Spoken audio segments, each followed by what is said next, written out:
Fox Television told us was that we were just the people to be the investigators. Do any stories you want, ask tough questions, and get answers. So we thought, this is great. This is a dream job. Fantastic. The very first thing they had us do was not to research stories, but to shoot this promo, which was The Investigators. Uncovering the truth, getting results, protecting you. And they had a film crew and a smoke machine, and we were silhouetted. Investigative reporter Steve. One of the first stories that Jane came up with was the revelation that most of the milk in the state of Florida and throughout much of the country was adulterated with the effects of bovine growth hormone. With Monsanto, I didn't realize how effectively a corporation could work to get something on the marketplace. The levels of coordination they had to have. They had to get university professors into the fold. They had to get experts into the fold. They had to get reporters into the fold. They had to get the public into the fold. And of course the FDA, let's not leave them out. They had to get the federal regulators convinced that this was a fine and safe product to get it onto the marketplace. And they did that. They did that very, very well. Posilac is the single most tested new product in history and is now available to you specifically so you can increase your profit potential. The federal government basically rubber stamped it before they put it on the marketplace. The longest test they did for human toxicity was 90 days on 30 rats. And then either Monsanto misreported the results to the FDA or the FDA didn't bother to look in depth at Monsanto's own studies. The scientists within Health Canada looked very carefully at bovine growth hormone and came to very different conclusions than the Food and Drug Administration in the U.S. did. Monsanto's engineered growth hormone did not comply with safety requirements. It could be absorbed by the body and therefore did have implications for human health. Mysteriously, that conclusion was deleted from the final published version of their report. I personally was very concerned that there's a very serious problem of secrecy, conspiracy, and things of that nature. We have been pressured and coerced to pass drugs of questionable safety, including the RBST. We wrote the story. We had it ready a week beforehand. They bought ads. Farmers in the milk industry say it's safe, but studies suggest a link to cancer. Don't miss this special report from the investigators. That Friday night before the Monday the series was to begin, the fax machine spit out a letter from this very high-priced lawyer in New York that Monsanto had hired. It contained a lot of things that were just off-the-wall false, just demonstrably false. But if you didn't know the story and you didn't know how we had gone about producing it, would have scared you as a broadcaster, as a manager. And they decided that they would pull the story and they would just check it one more time. But the bottom line was that there was no factual errors in that story. Both sides had been heard from. Both sides had had an opportunity to speak.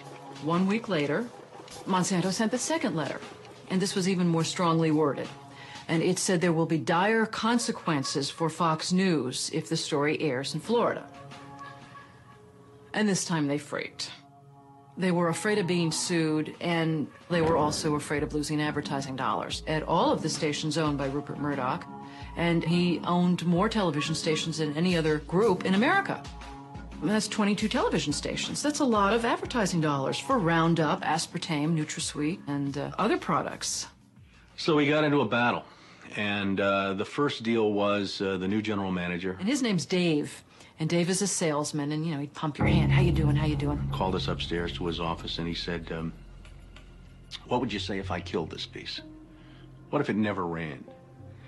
And we said, well, you know, we wouldn't be very happy about that. And he said, well, I could kill it, you know. And we said, yes, of course, you're the manager. You could kill it. It would never air.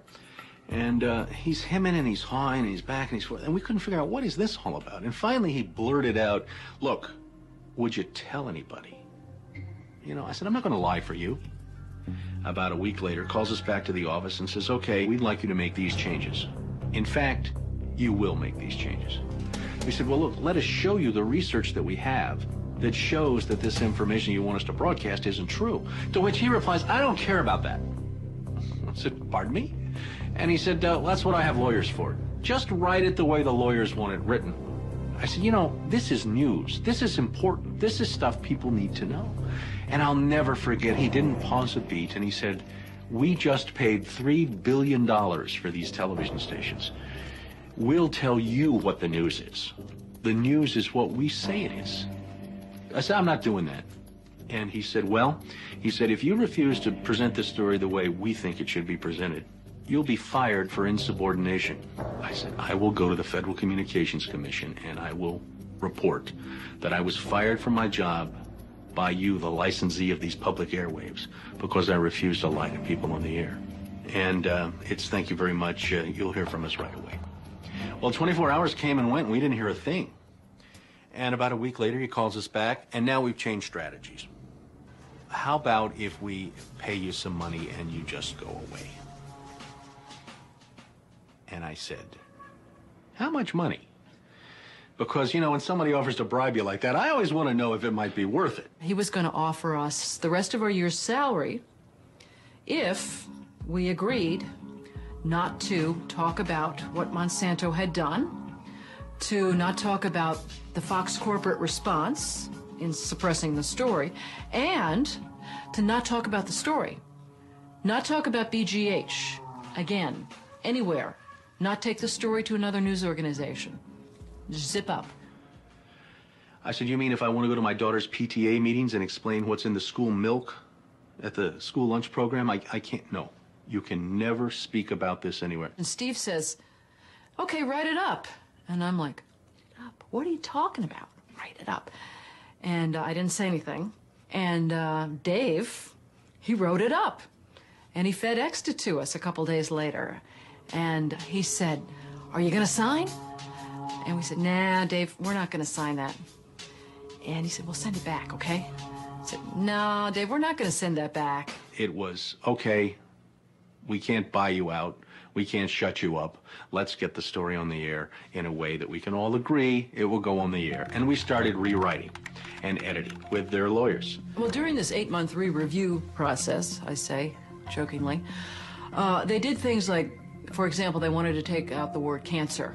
You don't have to identify what the potential problem is, but just say human health implications. Any criticism of Monsanto or its product, they either removed it or minimized it.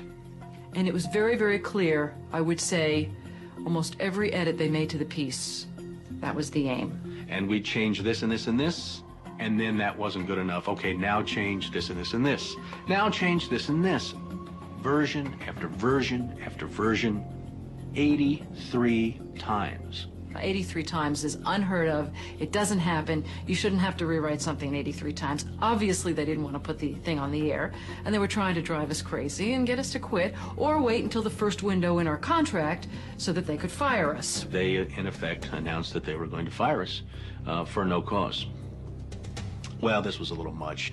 And Steve wrote a letter to the lawyer in Atlanta, whose name is Carolyn Forrest, the Fox corporate lawyer. And I said, you know, this isn't about being fired for no cause. You're firing us because we refused to put on the air something that we knew and demonstrated to be false and misleading. That's what this is about. And because we put up a fight, because we stood up to this big corporation, and we stood up to your editors, and we stood up to your lawyers, and we said to you, look, there ought to be a principle higher than just making money. And she wrote a letter back and said, you're right. That's exactly what it was. You stood up to us on this story, and that's why we're letting you go. Big mistake. Big mistake. That says retaliation.